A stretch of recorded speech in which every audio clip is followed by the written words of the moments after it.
Coucou tout le monde! Nous sommes demain habitués d'aller voir que nous ne posons même plus de questions à leur sujet. Pourtant, vous ne vous êtes pas déjà demandé pourquoi ils sont de cette couleur. En effet, vous l'avez deviné, je parle bien sûr des feux de circulation. Leurs couleurs, qui sont vert, jaune, rouge, sont très familières à nous autres. On les voit à chaque jour pour la plupart du monde. En fait, je crois que tout le monde les voit à chaque jour. Nous allons nous attarder sur le sujet de savoir pourquoi est-ce qu'ils sont de cette couleur. Parce qu'on les voit tout le temps, mais on sait pas pourquoi est-ce qu'ils sont vert, jaune, rouge. Pourquoi c'est comme ça? Pourquoi ça aurait pu être brun, bleu puis orange?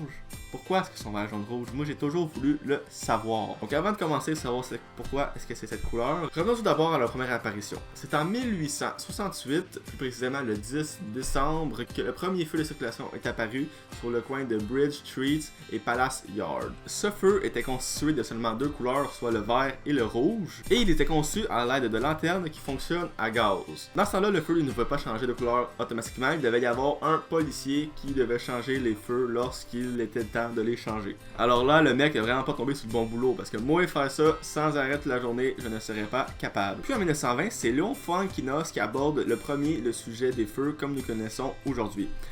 À la base, il n'y avait seulement que deux couleurs, encore une fois, soit le vert et le rouge. Mais pourquoi est-ce que c'est vert et rouge en fait?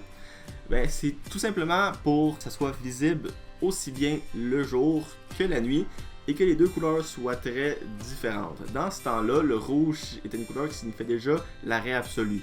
Donc on devait juste trouver un contraire pour aller avec.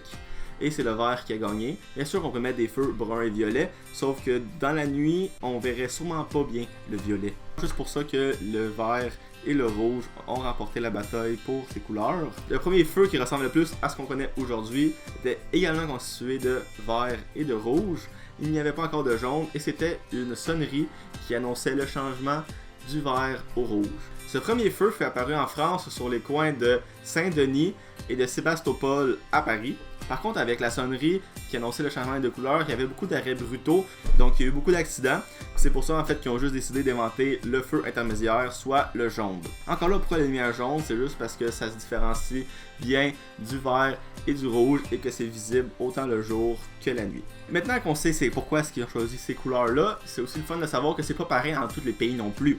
Si on va en Norvège par exemple, au lieu d'avoir seulement le jaune quand tu passes du vert au rouge, il y a aussi le jaune pour annoncer le changement du rouge au vert. Aussi, si vous allez au Canada, plus précisément au Québec ou au Nouveau-Brunswick, il est autorisé de tourner à droite sur la lumière rouge, sauf s'il y a un panneau qui l'indique le contraire, comme celui-ci. Dans le fond, si vous voyez ce panneau-là, vous ne pouvez pas tourner à droite sur une rouge.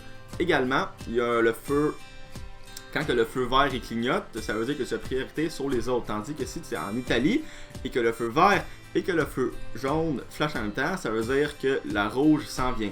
Donc il faut vraiment être sûr que si on voyage beaucoup, de savoir c'est quoi, qui fait quoi. Fait que maintenant que vous êtes capable de voyager partout, vous allez savoir comment que la signalisation fonctionne. J'espère vraiment que vous avez apprécié cette vidéo. Si tu as une question et que tu aimerais savoir pourquoi c'est comme ça, tu n'as juste qu'à la poser en commentaire et c'est peut-être elle qui va être choisie pour la prochaine vidéo. Si tu as apprécié la vidéo, n'oublie pas de la partager ainsi que de peser sur j'aime, ça fait toujours super plaisir. Toi aussi ça t'arrive de demander, mais voyons, pourquoi c'est comme ça?